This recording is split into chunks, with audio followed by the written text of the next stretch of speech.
Foundation की खास पेशकश प्राउड वीमेन अचीवर्स में आप सभी का बहुत बहुत स्वागत। मैं हूं आपके साथ अस्मिता सिंह मलिक और आज की हमारी गेस्ट है अवनीत कौर ग्रोवर, जो कि INIFT वेस्ट दिल्ली की ओनर है, CEO है।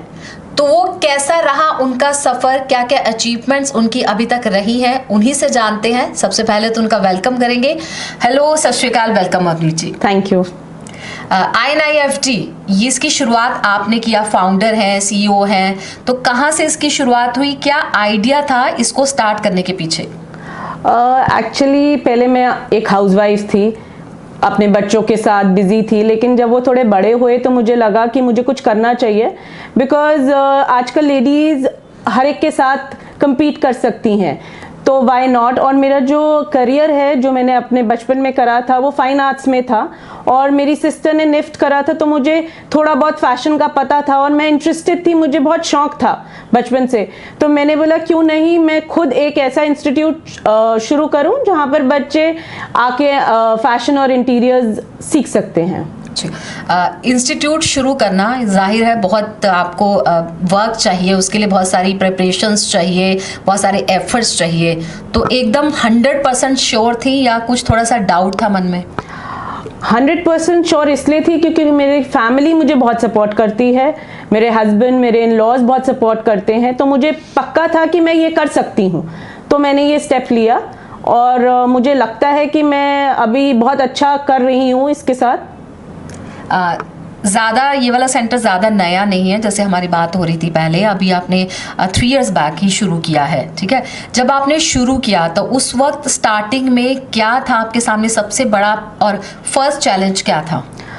फर्स्ट चैलेंज ये था क्योंकि कंपटीशन और डिज़ाइन इंस्टीट्यूट्स में बहुत ज़्यादा है, तो मेरे लिए चैलेंज था कि अपना नाम बनाना, क्योंकि आप देखें तो बहुत सारे इंस्टीट्यूट्स हैं जो ऑलरेडी इस्टेब्लिश हैं, बड़े सालों से हैं। तो मैंने ये कोशिश करी कि अपना पूरा वक्त दूं पहले तो, और अच्छा से अच्छा स्टाफ रखूं, बिकॉज आप अगर अच्छा स्टाफ रख के बच्चों को डिलीवर कर सकते हैं तो आप सक्सेसफुल ज़रूर होगे लाइफ में।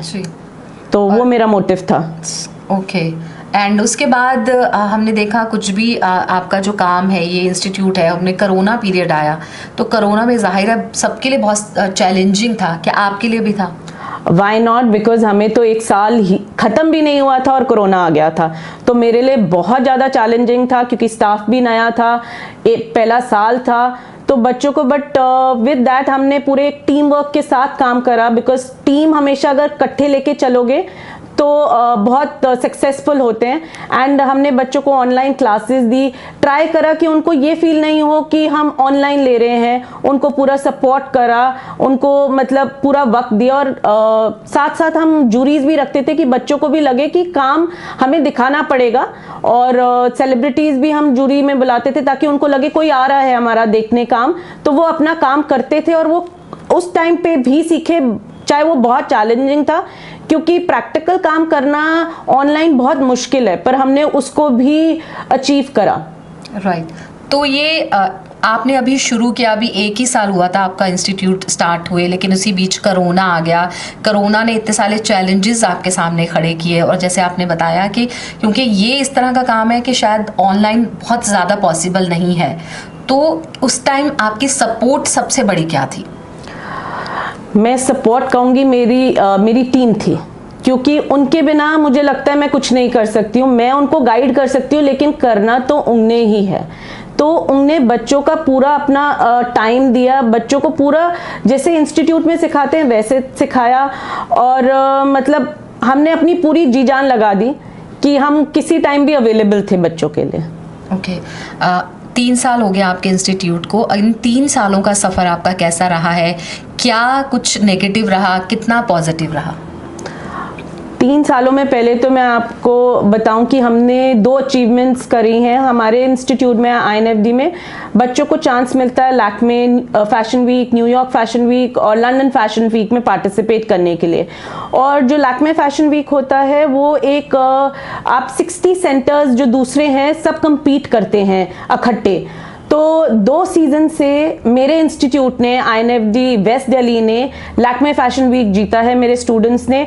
और इसमें मैं कहूँगी मेरे पूरे टीम का, मेरे स्टाफ का, मेरे बच्चों का बहुत ज़्यादा एफर्ट है कि वो जीत पाए हैं और उस लेवल पे पहुंच पाए हैं कि जहां पर बड़े बड़े डिज़ाइनर लैक्मे में शोकेस करते हैं अपने गारमेंट्स, वहां पर मेरे बच्चे प्राउडली वॉक कर सकते हैं, अपने गारमेंट शोकेस करेंगे। और अभी जो हमने फिलहाल ही अभी जीता है, जो अभी हफ्ते पहले ही हुआ था, और वो showcase Lakme fashion week Delhi में हो रहा है इस बारी, एंड 22nd 23rd 20 मार्च है। तो बच्चा उसमें अपने गारमेंट्स वो करेगा, रैंप पे वॉक करेगा, रैंप पे वो खुद वॉक करेगी एज अ डिजाइनर। वाह, कांग्रेचुलेशंस। Thank you. 3 सालों में मुझे लगता है बहुत बड़ी अचीवमेंट है किसी भी नए इंस्टीट्यूट के लिए जो अभी सेट अप हुआ है, और इतने बिग इवेंट में अगर आपके स्टूडेंट को पार्टिसिपेट करने का मौका मिल रहा है तो इसके लिए आप इसका श्रेय किसे देंगी? श्रेय देखिए, एक तो मुझे लगता है कि आपको ये सोच के, जैसे मेरे को पूरा वो था कि स्टाफ बहुत अच्छा होना चाहिए, एक्सपीरियंस स्टाफ होना चाहिए, तो मैं स्टाफ को श्रेय दूंगी और बच्चों की मेहनत पे, क्योंकि बच्चा जो है वो ही मेहनत करके आगे बढ़ सकता है। वो उनमें हम जैसे कहते हैं ना, जो पहला दिन होता है तो बच्चों को एक चीज सिखाते हैं कि जब आप आ रहे हो तो आप जी जान से अगर काम करोगे तो आप जरूर कुछ हासिल करोगे यहाँ से, बिकॉज अपॉर्चुनिटीज बहुत हैं। आप अगर मेहनत करोगे तो, और वही हुआ है, बच्चों ने अगर मेहनत करी है, टीचर्स ने मेहनत करी है, तो ये हर्डल वो क्रॉस कर पाए हैं और compete करा है हमने बड़े पुराने सेंटर से, जो मेरे ख्याल से कुछ 10 सालों से हैं, कुछ 25 सालों से हैं, कुछ 15 सालों से, और हमने 3 साल ही हुए थे शुरू करे, और आधा टाइम तो ऑनलाइन गया, उसमें भी हम 2 बारी जीते हैं। तो मुझे लगता है बहुत ग्रेट अचीवमेंट है, और सबका साथ है, मेरी फैमिली का भी साथ है, क्योंकि वो मुझे सपोर्ट करते हैं कि मैं आके यहाँ पर अपना पूरा टाइम दे सकूं। हम कभी भी अगर बिजनेस वुमन और बिजनेस मैन की बात करते हैं, एक बेसिक डिफरेंस होता है, क्योंकि एक वुमेन से रिस्पॉन्सिबिलिटीज की ज़्यादा एक्सपेक्टेशंस होती हैं, ठीक है, ये तो आप भी समझती होंगी और मानती भी होंगी। तो ऐसे में इतनी रिस्पॉन्सिबिलिटी के साथ, क्योंकि आपके you have 2 kids also, husband भी हैं, तो वो क्या कभी ऐसा लगा कि मैं बैलेंस नहीं कर पा रही हूँ, या फिर आप अगर सब कुछ ठीक ठाक रहा तो वो कैसे बैलेंस हो पाया? देखिए, मुझे लगता है एक ना वुमन को गॉड गिफ्ट है कि उनको बैलेंस करना आता है पहले से ही, कि फैमिली होए, वर्क होए, तो वो मुझे लगता है कि हमें अपने आप ही सेंस होती है कि टाइम हमने दोनों को देना है, खाली वर्क नहीं हो सकता, और फैमिली इज़ वेरी इंपॉर्टेंट। तो फैमिली के लिए भी मुझे टाइम निकालना बहुत ज़रूरी होता है, और मैं बिल्कुल श्योर करती हूँ, मेरे 2 बच्चे हैं तो उनको पूरा टाइम देना, बिकॉज वो टीनेज में हैं, तो वो टाइम बच्चों के साथ स्पेंड करना और उनको समझाना what is right, what is wrong, तो वो भी मैं मेक श्योर करती हूँ कि सब कुछ बैलेंस करके चलूं, और मेरी फैमिली सपोर्ट करती है। लेकिन कभी ऐसा कोई पल आया जहाँ पे बहुत डिफिकल्ट हो रहा था कि मैं क्या करूं, इधर या उधर, कभी आया तो फिर क्या किया? बहुत टाइम आता है जब आप बहुत ऑक्यूपाइड होते हो वर्क में, और बच्चों को लगता है आप हमें टाइम नहीं दे रहे हो, आप हमें टाइम नहीं दे रहे हो, बट उसमें मुझे लगता है कि मैंने डे एंड नाइट, कई बार ऐसा होता है कि घर पहुंचो 6 बजे पहुंच रहे हो, 6:30 पहुंच रहे हो, बच्चे बोलते हैं हमें इधर जाना है, हमारा ये काम है, तो आई एम लाइक अच्छा ठीक है, चाहे जितनी भी थकान हो, लेकिन उस टाइम पे मुझे लगता है मुझे अपना 100% बच्चों को देना है। ठीक है। और ये आपने जैसे बोला, ये तो इट्स वेरी ट्रू कि women are like natural managers है ना, वो सब कुछ बहुत बैलेंस के साथ मैनेज कर लेती हैं, लेकिन आप वर्क के लिए टाइम निकालती हैं, फिर आप अपने बच्चों के साथ भी अपनी लाइफ, पर्सनल लाइफ भी बैलेंस रखती हैं, तो आप अपने लिए वक्त सिर्फ अवनीत कौर के लिए कब निकालती हैं? वो टाइम मुझे लगता है कि मुझे काम में इतना मैं इंजॉय करती हूँ कि मुझे लगता है वो टाइम मुझे इधर ही मिल जाता है, बिकॉज मुझे लगता है कि अगर आप इंजॉय कर रहे हो तो वो वक्त आपका वो वक्त है। तो मुझे लगता है मैं अपने ये जब मैं अपना काम कर रही होती हूँ, जब बच्चों के साथ काम देख रही होती हूँ, तो वो मुझे लगता है वो मेरा टाइम है, क्योंकि मैं ये इंजॉय करती हूँ। शुरू से मैंने फाइन आर्ट्स करा है, फैशन में इंटरेस्ट रहा है, इंटीरियर्स में इंटरेस्ट रहा है, तो मुझे लगता है वो मैं यहीं पर निकाल लेती हूँ अपना time. Okay, so what is your source of energy, source of motivation? Source of energy मैं कहूँगी कि my father, he always said कि मतलब अगर आप कुछ काम करना चाहते हो तो अपना ना जी जान दे दो। तो वो मेरी सोर्स ऑफ एनर्जी है। हमेशा उन्होंने बोला अगर आप शादी कर रहे हो तो पहले अपने फैमिली को टाइम दो। मुझे लगता है एज अ सिख हमें शुरू से बचपन से सिखाया जाता है कि फैमिली इज वेरी इंपॉर्टेंट, अपना in laws are very important. तो वो मुझे लगता है कि वो मेरे ना बचपन से उनकी वर्ड्स हैं मेरे उसमें कि टाइम जो भी कर रहे हो अपना पूरा दो एंड आप हर चीज़ में सक्सेसफुल होते हो।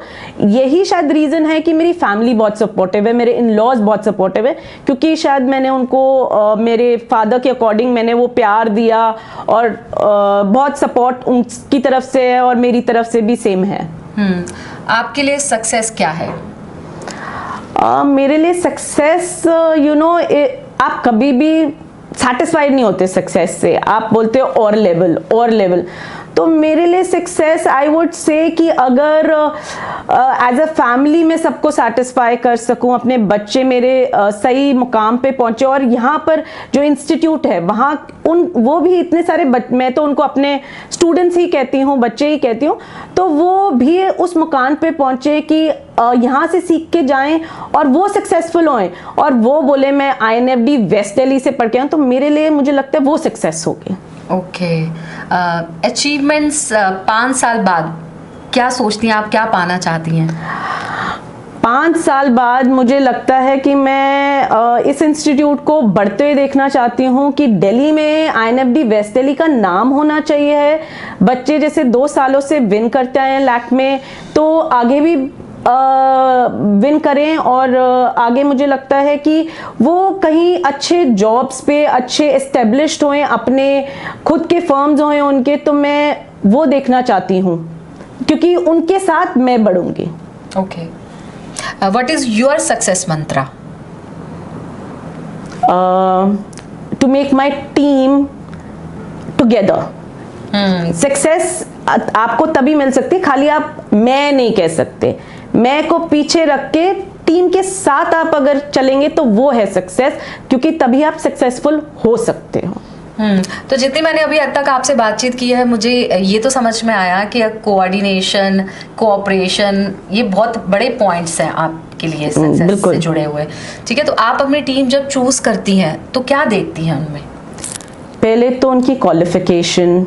अच्छा, एक मुझे लगता है कि जब आप टीम सेलेक्ट करते हो पहले तो फर्स्ट ऑफ ऑल प्रेजेंटेबल, क्योंकि फैशन और इंटीरियर्स में ये है कि पहले तो वो खुद प्रेजेंटेबल हों ताकि वो सिखा सकें। तो मैं एक वो देखती हूँ, एक उनकी क्वालिफिकेशन बहुत अच्छी होनी चाहिए, क्योंकि अगर वो क्वालिफाइड हैं तो ही वो आई थिंक स्टूडेंट्स को बेस्ट दे सकते हैं। तो ये मैं कुछ पॉइंट्स देखती हूँ व्हाइल सिलेक्टिंग। और आज के टाइम में डेफिनेशन ऑफ फैशन क्या है आपके अकॉर्डिंगली? हर एक के अकॉर्डिंग मैं कहूँगी फैशन इज डिफरेंट। मेरे लिए अलग हो सकती है, आपके लिए अलग हो सकती है, और जो टीनेजर्स के लिए है वो बिल्कुल अलग हो सकती है। उनके पास आप कबर्ड खोलेंगे तो 100 कपड़े होंगे, लेकिन उनको लगेगा कि हमारे पास कुछ नहीं है। तो फैशन ये है कि वो जो पुराने कपड़े भी हैं उनको स्टाइलाइज करके पहनना, वो एक फैशन स्टेटमेंट है जो हम यहाँ पर सिखाते हैं। क्योंकि पहले अगर आप बात करें तो जब हमारी मदर एंड ऑल का टाइम था तो बस कुछ सिलेक्टेड कपड़े होते थे, वो ड्रॉम में 10 कपड़े होते थे, बार बार उन्हीं को पहनना, वही कपड़े रिपीट करना। लेकिन आज आप अगर कबर्ड खोलते हो तो बच्चों के पास इतने कपड़े होते हैं, लेकिन उसको मिसमैच करके एक प्रेजेंटेबल लुक देना वो बहुत इम्पॉर्टेंट है, और पुराने कपड़ों से नए बनाना वो बहुत इम्पॉर्टेंट है। ओके, जैसे हम बार बार आपकी प्रोफेशनल जर्नी में बार बार एक सवाल मेरे मन में आ रहा है सक्सेस को लेकर। आपने बताया कि टीम इस तरह की होनी चाहिए, लेकिन जब 3 साल के सफ़र में हम आगे बढ़ते हैं तो जाहिर है आपके ड्रीम्स और ज़्यादा बड़े हो रहे होंगे। जो जिस थॉट के साथ, जिस ड्रीम के साथ आपने इसको स्टार्ट किया होगा, अब वो थोड़ा सा और अपग्रेड हो गया होगा। तो क्या है, क्या शेयर करेंगे हमारे साथ? बिल्कुल। मैं जैसे जब हमने पहला साल था तो 50 बच्चों के साथ हमने स्टार्ट करा था, 50 एडमिशन्स थी। तो मेरी आज ड्रीम ये है कि कुछ सालों में यहाँ पर 1000 बच्चे हों जो पढ़ रहे हों, बिकॉज आप देखें तो हर एक कोई मेन निफ्ट होता है कि बच्चे जाना चाहते हैं NIFT, लेकिन हर एक कोई नहीं जा सकता वहाँ। तो मुझे लगता है इसलिए उनके लिए ये प्लेटफॉर्म हम लेके आए हैं कि उस तरह की पढ़ाई कर सकें और ये यहाँ पर आके सेम अचीवमेंट कर सकें। तो मेरे लिए मैं अपने आप को देखना चाहूँगी कि इससे बड़ा इंस्टीट्यूट, इससे ज़्यादा बच्चे हों और more and more fashion weeks में पार्टिसिपेट करें। Okay.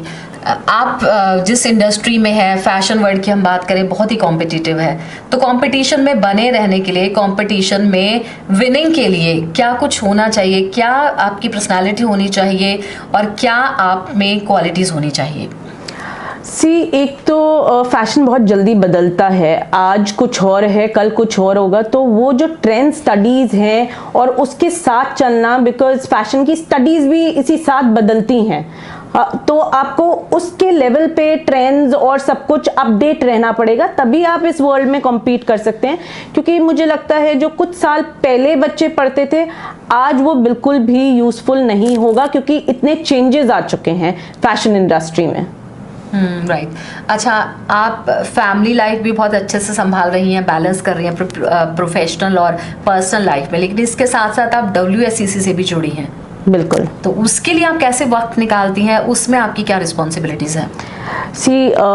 हम बहुत बारी मीट्स जाते हैं WCL के लिए, तो मुझे लगता है एक सरदारों को एक कम्युनिटी है जिसको हम बूस्ट करना चाहते हैं। मैं सरदारनी हूँ और मैं बहुत प्राउड सरदारनी हूँ, क्योंकि मुझे लगता है कि हम हज़ारों में अलग से दिखते हैं। तो मुझे लगता है कि हम सबको ये जो बच्चे आगे जो यूथ है जो भूल रहे हैं सिखिज्म, उनको इनकरेज करना चाहिए और बताना चाहिए कि हम एक कम्युनिटी हैं जो साथ बढ़कर बहुत कुछ कर सकते हैं। तो मैं उनके साथ मिल के साथ चलना चाहती हूँ।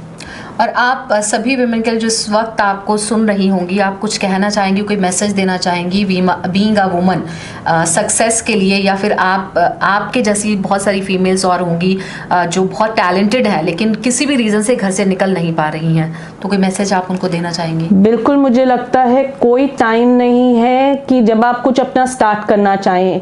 मैंने भी कितने साल अपने बच्चों को देके उसके बाद मैंने ये सफ़र शुरू करा है। तो मुझे लगता है वुमेन को किसी टाइम भी उनको जब लगता है कि वो अपनी फैमिली को थोड़ा सा कम वक्त देके बाहर निकल के कुछ अपने लिए कर सकती हैं, तो ज़रूर करना चाहिए। क्योंकि मुझे लगता है आज जो लड़कियां हैं उनको अपने लिए स्टैंड ज़रूर करना चाहिए और सक्सेसफुल होना चाहिए। और बहुत सारी लेडीज़ हैं जो बहुत सक्सेसफुल हैं, तो मुझे लगता है उनको उनसे इंस्पिरेशन लेके आगे बढ़ना चाहिए जब उनको टाइम मिले। Nice talking to you, Avneet. Thank you so much for sharing your experiences. Thank you so much. Thank you. Global Midas foundation जो ओनर हैं इंद्रप्रीत सिंह जी के लिए, उनके लिए मेरे लिए बेस्ट विशेस हैं कि वो आगे बहुत सक्सेसफुल हों। और वाहिगुरू जी का खालसा, वाहिगुरू जी की फतेह।